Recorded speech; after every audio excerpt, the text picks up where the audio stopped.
was Ray Wiley Hubbard, and I think the guy sitting across from me right now, you know him, don't you? Yeah, I do. I do. I opened for Ray about 10 years ago and met him that way, and we became friends and have written a few songs together over the years. Yeah, so Hayes Carll's live in Studio V today. Welcome, Hayes. I can tell you the last time Ray Wiley Hubbard was here, we got to talking about songwriters up and coming, who's carrying the torch. And you were the guy, he mentioned you again and again and again, so he's a big fan of your music. Well, yeah, thank you. That's nice to hear. We also have a little payola system. What did you pay him anyhow? Yeah, I can't really divulge that, but people might be listening. It's a monthly thing. Well, welcome to Studio V. When's the last? You've been here 5, 6 years since you were here. Well, I was just trying to figure that out. The first time I came here, I think, was around 2002, and then I've come through once or twice more. I think 2005, but I can't remember specifically the last time. But it looked very familiar when I pulled into the park. The metropolis has been the skyline. Yeah. Congratulations! We love the new record, K-Mag Yo-Yo. I appreciate it. It seems like every record you sort of climb. Well, that's the goal. Just keep making the best music you can, and hope people come out to listen to it. I say every night I would come out and make these records and play shows whether anybody came out or not, but it's a lot more fun when people come out, and lately they have been. So it's been a good run. And these songs were kind of tried out and worked out on the road.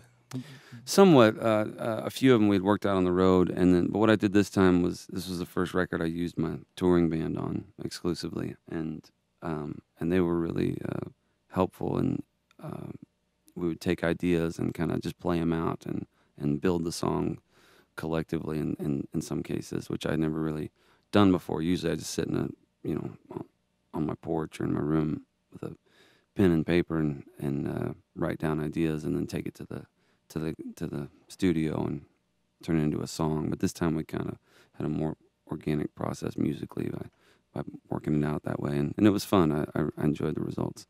So is this the band that was in the studio with us today? Half of them are here. Our drummer over here, Kenny Smith, and Scott Davis on the guitar and accordion and banjo over here.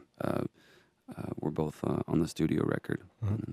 And the name of the band with you today is? They are the Gulf Coast Orchestra. I knew that. I knew they were the Gulf Coast Orchestra. The tuxedos, the whole nine, they just look. Yeah, we had denim shirts made up with really sweet stitching on it, but they've boycotted that and refused to. Yeah, kind of rowdy guys in the Gulf Coast Orchestra. Yeah, they think they have their own fashion sense that they want to represent, and Where do the songs come from? Is there an autobiographical component?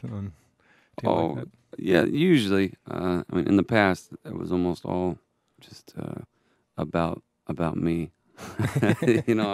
I'd always most of my stuff was just about how drunk and depressed I was, and that worked for a while.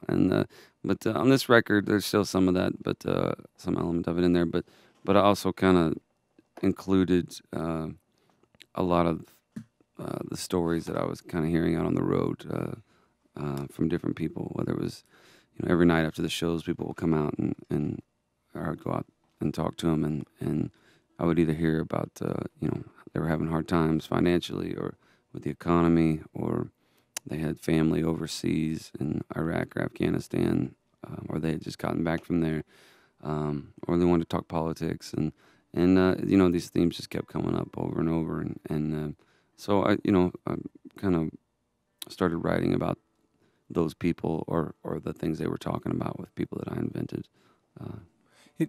I was talking with Martin Anderson a little while ago, and we were wondering, in your mind, is this a theme record? Is it? Not really. I just write songs kind of one at a time. I didn't really start out with the idea that I was going to be writing about a particular subject matter. And then when you make the record, you sit down and you look at everything you've got and you try and see. I tried to see if there was any kind of theme there, just to talk about, but it is sort of a mix of kind of the more autobiographical stuff that I usually do, but that's why we called it "And Other American Stories." Was that we brought in some other people's lives in different ways into this one. It seems like maybe a little more social commentary, though. It seems like a little more serious vein than some of your early records. I guess you were alluding to that. Yeah. In some ways, it was unavoidable. When I first started out, like the reason I picked up a guitar was because I heard like early Dylan folk, music, and so for years I thought, well, one day I'm going to write stuff like that, and that never really happened. And I found that it was, it was just writing about my life, which was living alone at the beach, living in bars, and driving around, and chasing girls, and all those things, and that was sort of the life that I was living for a long time. And as time's gone on, and I've gotten older and have a family, and pay some taxes, and and then go out and meet the folks that are dealing with all this stuff, that those themes kind of found their way into my songwriting. Yeah. Hayes Carll is live in Studio B. Talk about the title of the CD, K-Mag Yo-Yo. It's a cool song, but the acronym. Yeah, is it's a military acronym. I'm not sure what kiss my butt, guys. You're on your own.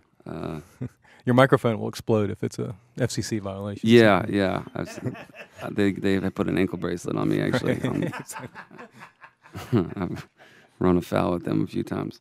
So yeah, it's just a military acronym. Scott here, my guitar player, and another songwriter buddy of mine named John Evans.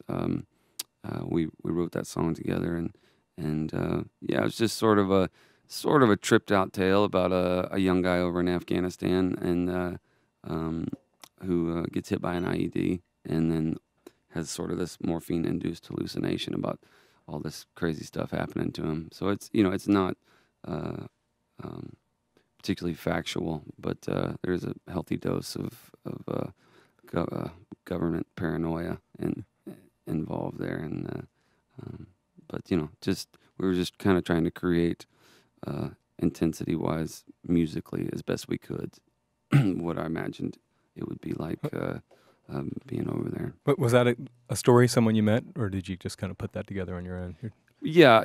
No, the stuff that this details in this song. I'd like to meet that guy if that it happened to. But no, but it was just kind of a hybrid of a bunch of different stories that I'd heard, and then some just trying to kind of rhyme, as Ray Wiley Hubbard would say, Right. But just trying to be in that moment. Scott had written this sort of guitar lick to it, and when I heard it, just all I could think of was blasting through the desert in a Humvee, manning a machine gun or something. And I haven't been in the military, but I went and, have friends who are and were, and then went and talked to a lot of people when we were writing this and played it, just to get their take over whether this would be appreciated by those guys, because we didn't want it to be seen badly or reflect badly on them, because it's not aimed at anything negative about our soldiers. It's just they've got a tough job over there, and I can't imagine what they have to go through. And so this was our little attempt to empathize in some way. That's been a huge hit for us. I think it's been done really well all over the place. Did you know that was like the song that was gonna hit for you?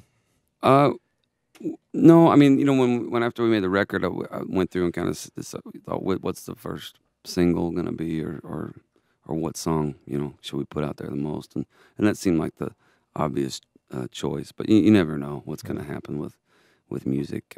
You put it out there and hope for the best. But yeah, it's nice to get positive feedback about it. I mean, it's got hooks. People talk about like pop hooks. I wouldn't call it a pop song, but it's got that hook.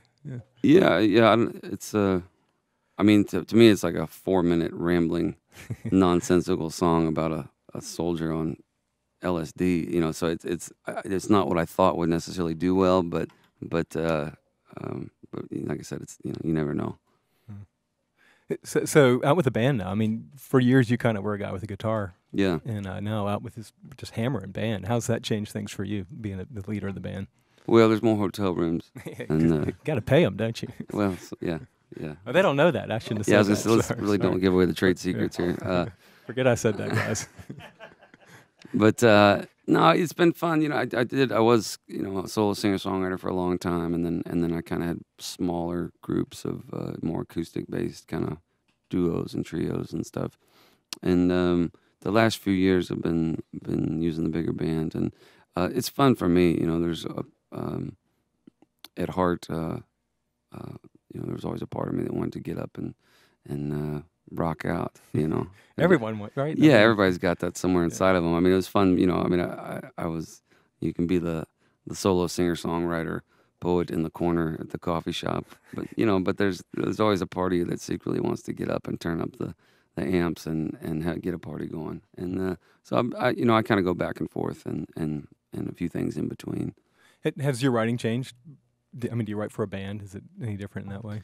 Yeah, in some ways. I mean, sometimes I don't really pay attention to what it's going to be. I'm just writing the song. But like on this record, some of the stuff that I wrote, I was much more conscious of having the guys, to play it with, and wrote with that in mind. It's like Stomp and Holler, the lead off is just such a slamming tune. Yeah, like that's that was a perfect example of one where that's not really something I would do solo, but when I was writing it, I thought this is made for a band. It's just got that energy and excitement to it that's hard to do on your own.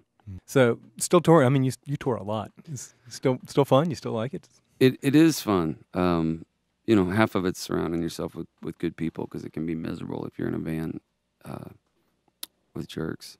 And so I've got a good group of guys with me. We have a good time, because there's the playing is 2 hours a night, but then you got the rest of the day that you're spending with these people.